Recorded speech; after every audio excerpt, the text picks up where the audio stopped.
Hello guys, welcome to our channel Track Anime, যেখানে আজকে আমরা দেখব স্পাই এক্স ফ্যামিলি সিজন 3-এর এপিসোড 7। আমরা দেখতে পাই ইডেন কলেজ। সেখানে তারা জানতে পারে যে বাচ্চাদেরকে কিডন্যাপ করা হয়েছে, যেখানে 3rd থেকে 6th ক্লাসের ছেলেমেয়েরা রয়েছে। আর মিস্টার গ্রিনের গাড়িতেও গুলি চালানো হয়েছে।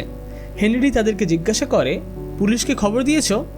এতে লোকটি বলে, হ্যাঁ, আমি এইমাত্রই খবর দিয়েছি। তারপর সে বলে, তাদের উদ্দেশ্য স্পষ্ট নয়, তারা এমনকি ভয়ের পরিবেশও তৈরি করতে চায় না, এবং তারা জানিয়েছে যে আমাদের বাচ্চাদের কোনো অভিভাবকদের সঙ্গেও যোগাযোগ করতে দেবে না। এতে হেনরি বলে, আমি নিজে প্রধান শিক্ষককে এখন জানাবো। তারপর তারা বলে, তারা জানিয়েছে যেন কোনো মিডিয়ার কাছেও এই খবর না পৌঁছায়, তাদের খবর গোপন রাখা হোক। এরপর আমরা আনিয়ার বাসের দৃশ্য দেখতে পাই। এখানে বাচ্চারা সাহায্যের জন্য চিন্তা করছে। তারপর আমরা আনিয়াকে দেখি, তার মাথা খুবই ঘুরঘুর করছে, কারণ সে একসঙ্গে অনেক লোকের চিন্তা শুনতে পাচ্ছে। বেকি তাকে বলে, তুমি ঠিক আছো তো আনিয়া? তারপরেই আমরা দেখি যে শিশুদের উদ্বিগ্ন দেখে বিলি উঠে দাঁড়ায়। সে সকলকে বলে, শান্ত হও, আমার বিশ্বাস আছে যে সাহায্য আসবেই। তোমাদের অভিভাবকরা অত্যন্ত গুরুত্বপূর্ণ ব্যক্তি। আমার বিশ্বাস যে সেনাবাহিনী অভিযান চালাচ্ছে। এই কথা বলার পরেই হাইজ্যাক করা লোকটি বিলির মাথায় বন্দুক তাক করে। বিলির কথা শোনার পর অনেকেই একটু শান্ত বোধ করে, এমনকি আনিয়াও এখন ঠিক হয়ে যায়। সেই লোকটি বলে, আমরা জানি যে তোমরা গুরুত্বপূর্ণ ব্যক্তিদের সন্তান। তারপর প্রমাণস্বরূপ সে তাদেরকে বলে, যেমন এদের মধ্যে একজন উপসভাপতির কন্যা, একজন ব্যাংক নির্বাহীর পুত্র এবং একজন ব্ল্যাক বেলের প্রধান নির্বাহীর কন্যা এবং সভাপতির পুত্রও রয়েছে। এই সকল ব্যক্তি অত্যন্ত গুরুত্বপূর্ণ। এই শিশুরা জিম্মি হিসাবে অত্যন্ত মূল্যবান, তাই তোমরা তোমাদের জীবন ঝুঁকিতে ফেলে কথা বলবে। অর্থাৎ এই বাচ্চারা সরকারের সঙ্গে কথা বলবে যাতে তাদের ইচ্ছা পূরণ করা হয়। এবং সে বলে, তোমাদের মধ্যে কেউ মারা যাবে না, তোমরা বাড়ি ফিরতে পারবে। তোমাদের জন্য সবচেয়ে ভালো হবে যে তোমরা প্রার্থনা করো যাতে তোমাদের বাবা মায়েরা আমাদের কথায় রাজি হয়ে যায়। বেকি তার মনে মনেই বলে, আমি জানি বাবা এরকম কিছু অবশ্যই করবে। এরপরেই আমরা দেখতে পাই সিলভিয়াকে। একজন স্পাই এসে তাকে বলছে যে ইডেন কলেজের বাসকে ছিনতাই করা হয়েছে। এতে সিলভিয়া বলে, তাহলে এটা তো পুলিশের এলাকা। তারপর সেই স্পাই বলে যে সেই বাসে আনিয়া এবং ডেমিয়ানও রয়েছে। আর এই কথা শোনার পরেই সিলভিয়া অনুসন্ধান করার জন্য বলে। তারপর আমরা জানতে পারি যে তারা অনেক বাধা সৃষ্টি করেছে, কিন্তু এখনও বাসের খোঁজ পাওয়া যায়নি। সেখান থেকে একজন টয়লাইটকে সেখানে অনুসন্ধান করার জন্য পাঠাতে বলে, কিন্তু সিলভিয়া জানায় যে সে এখন অন্য একটি মিশনে ব্যস্ত রয়েছে, সে এখন সেখান থেকে ফিরতে পারবে না। আপাতত তোমরা একটা কাজ করো, তোমরা তথ্য সংগ্রহ করো। এরপর আমরা আনিয়ার বাসের দৃশ্য দেখি। ডেমিয়ান তার মনে মনে বলে, এই বাস কোথায় যাচ্ছে? যদি কেউ আমাদেরকে খুঁজেই না পায় তাহলে আমরা কিভাবে বাঁচব?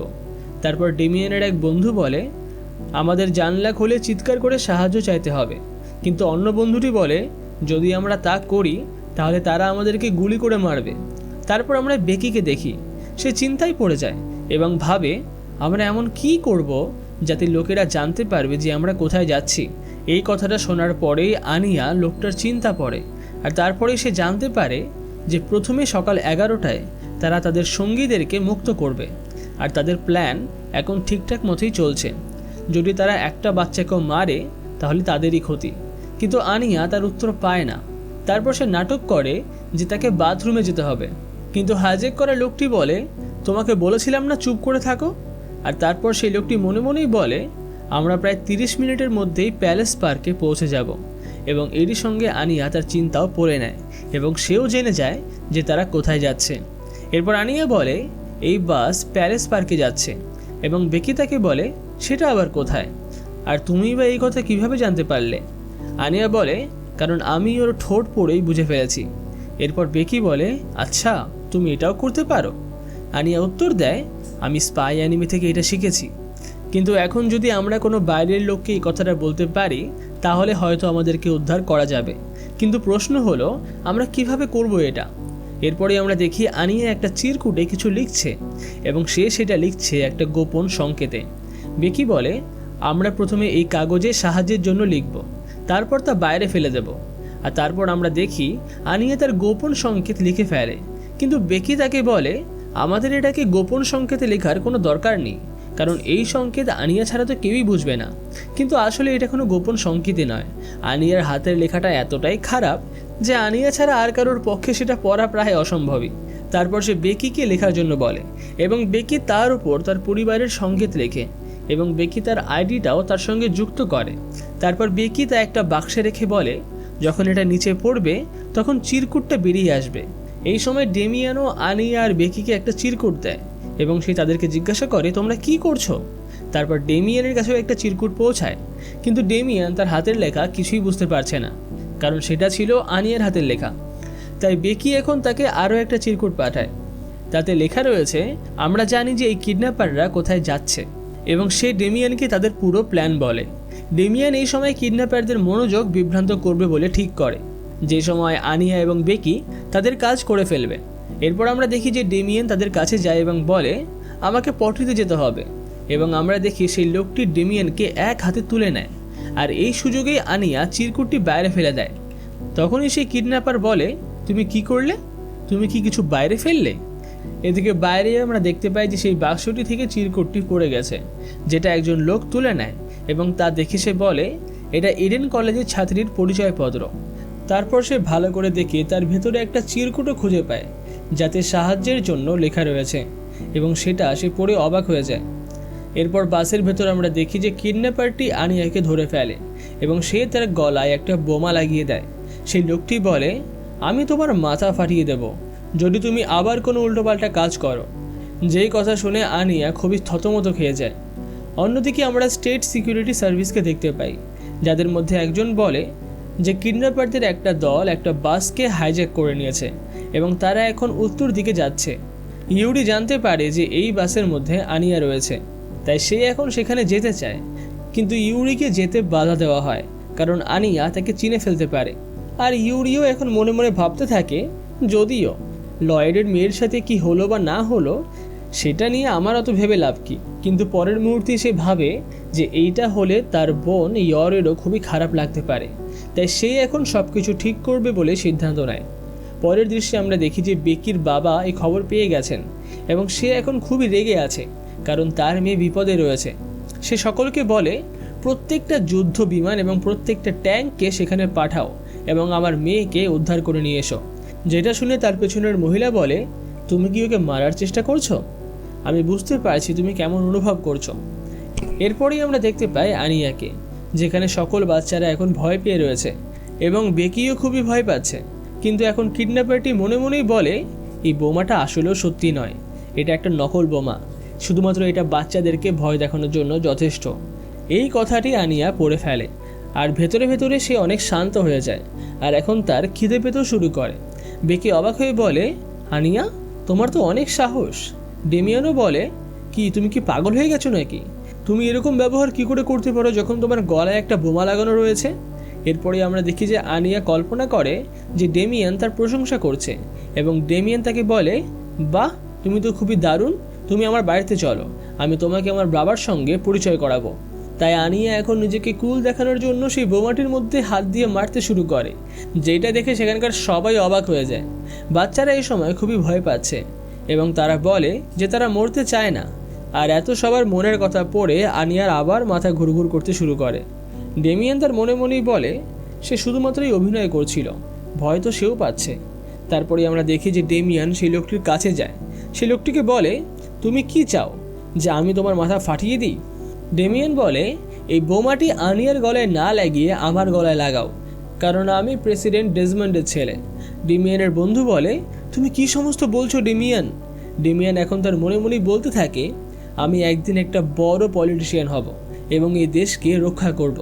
এবং আমরা দেখি যে সেই লোকটি ডেমিয়ানকে তার বোমার সঙ্গে যুক্ত করে, যেটা দেখে আনিয়া একটু খুশিই হয়। সে ডেমিয়ানকে বলে দেখো আমরা দুজন এখন সেম হয়ে গেছি। এই কথা শুনে ডেমিয়ানের মাথা গরম হয়ে যায় এবং তারপর ডেমিয়ান অনুতাপ করতে শুরু করে যে কেন সে এই সমস্ত করলো। ডেমিয়ান মনে মনেই বলে আমার কি এখন মাথায় কাটা যাবে, এবং আমার মাথা ছাড়া আমি রাজনীতি করব কি করে? এখানে ডেমিয়ান খুবই দুঃখের কথা বলছিল এবং সে বলে যে তার ভয় লাগছে, সে মরতে চায় না। তারপরেই আমরা দেখি যে আনিয়া তার হাত ধরে নেয় এবং বলে সব ঠিক আছে, কোনো চিন্তা করো না, এই বোমা ভয়ঙ্কর নয়, এটা নকল বোমা। কিন্তু ডেমিয়েন আনিয়াকে বিশ্বাস করে না। সে জিজ্ঞাসা করে, তুমি কি করে জানলে যে এটা নকল বোমা? যে কথাটা শুনে আনিয়া আবার তার বোমাতে আঘাত করতে শুরু করে, যেটাতে ডেমিয়েন শান্ত তো হয় না, বরং আরও ভয় পেয়ে যায়। আর আনিয়া আর ডেমিয়েন দুজন মিলেই তাকে অনেক কথা শোনাতে শুরু করে। আর এইসব চলতে চলতেই হঠাৎই বাসটি কাঁপতে শুরু করে এবং সকল বাচ্চার ধাক্কা লাগে। তাদের মনে হয় যে এই সমস্ত কিছু আনিয়ার কারণেই হচ্ছে আর বোমা হয়তো ব্লাস্ট হয়ে গেছে। তারপরে আমরা জানতে পারি যে এই সব পুলিশের করা। সেই বাসটিকে চারিদিক থেকে ঘিরে ফেলা হয়েছে এবং তাদের মধ্যে একজন বলে, এটা তোমাদের ভুল। এতে কিডন্যাপার বলে, না, কারণ তারা জানে না যে আমরা কোথায় যাচ্ছি। পুলিশরা বলে, এটা বার্লিন পুলিশ, আমরা জানি তোমরা ইডেন কলেজের বাসকে ছিনতাই করেছ। তোমাদের অস্ত্র নিচে রাখো এবং আত্মসমর্পণ করো। এখন বাসের ভেতর থেকে কিডন্যাপার বলে, তোমরা একটা কাজ করো, সমস্ত বাসের জানলাকে কাপড় দিয়ে ঢেকে দাও। তারপর আমরা দেখি সকল বাচ্চারা জানলা ঢাকতে শুরু করে এবং কিডন্যাপার বলে, যদি আমি কোথাও কোনো খোলা জায়গা দেখতে পাই তাহলে আমি তোমাকে গুলি করে মারব। পুলিশরা এই সময় বাইরে থেকে বলে, আমরা ভেতরে দেখতে পাচ্ছি না, এই কারণে আমরা গুলিও চালাতে পারছি না। তারপরেই আমরা দেখি দরজা খোলে এবং সে সকল পুলিশকে ডেমিয়ানকে দেখায়। এখন ডেমিয়ানের গলায় বোমা লাগানো রয়েছে। তারপর সেই লোকটি পুলিশদেরকে সতর্ক করে। পুলিশ জিজ্ঞাসা করে, তোমরা কেন এটা করছো? সেই লোকটি বলে, আমাদের দুটি ইচ্ছা আছে। প্রথম, আমাদের 17 জন সদস্যকে মুক্ত করো এবং আমাদের একটা বিমান দাও যাতে আমরা এখান থেকে পালাতে পারি। এই সময় সেখানে কিছু স্টেট সিকিউরিটির লোকও আসে। সে বলে, আমরা কোনো রকম সন্ত্রাসীদের সঙ্গে কথা বলি না। এদিকে পুলিশ সেই স্টেট সিকিউরিটির লোককে বলে, তোমার কথা আমরা এখানে শুনবো না। যাতে স্টেট সিকিউরিটি বলে, তোমরা কি অস্ট্রেলিয়াকে বিপদে ফেলতে চাও? অফিসার বলে, অনুমতি ছাড়া অভিযান করো না। স্টেট সিকিউরিটি বলে, যদি তোমরা কথা বলার কথা ভাবছো তাহলে এটা একেবারেই অকেজ। তারপরে আমরা বাসের ভেতরে দেখি যেখানে কিডন্যাপার বলে, আমরা একে একে ছাত্রদেরকে মেরে ফেলব। স্টেট সিকিউরিটি এইটাই ব্যবহার করবে ভেতরে ঢোকার জন্য। আমাদের সময় দরকার। এই সময় ডেমিয়েনের বন্ধুরা জিজ্ঞাসা করে, তুমি ঠিক আছো ডেমিয়েন? ডেমিয়েন বলে, কি হবে যদি এটা আমার বাবার জন্য কোনো সমস্যা সৃষ্টি করে? তারপর বিল বলে, আমাদেরকে অপেক্ষা করতে হবে যাতে বড়রা আমাদেরকে উদ্ধার করে, কারণ আমরা এখনও বাচ্চা, আমাদের নিরাপদ থাকার দরকার আছে এবং এতে লজ্জা পাওয়ার কোনো দরকার নেই। এরপর আমরা সিলভিয়াকে দেখি। সে বলে, যে বাসে আনিয়া চড়েছে তাকে পুলিশ থামিয়েছে, কিন্তু তারা এখনও দ্বিতীয় বাসটা খুঁজে পায়নি, তাই তাদের হাত বাঁধা। একটা স্পাই এ সময় জানায় যে কাবাব বিক্রেতা এরকম একটা বাসকে দেখেছে। সেটা রুট নাম্বার 113 দিয়ে দক্ষিণের দিকে যাচ্ছে এবং সে বলে যে এটা অদ্ভুত ছিল, কারণ সেটা সাধারণ স্কুলের বাসের মতো লাগছিল না। সিলভিয়া বলে, ঠিক আছে, আমি বুঝেছি। সে এই তথ্য পুলিশকে ফাঁস করে দেবে।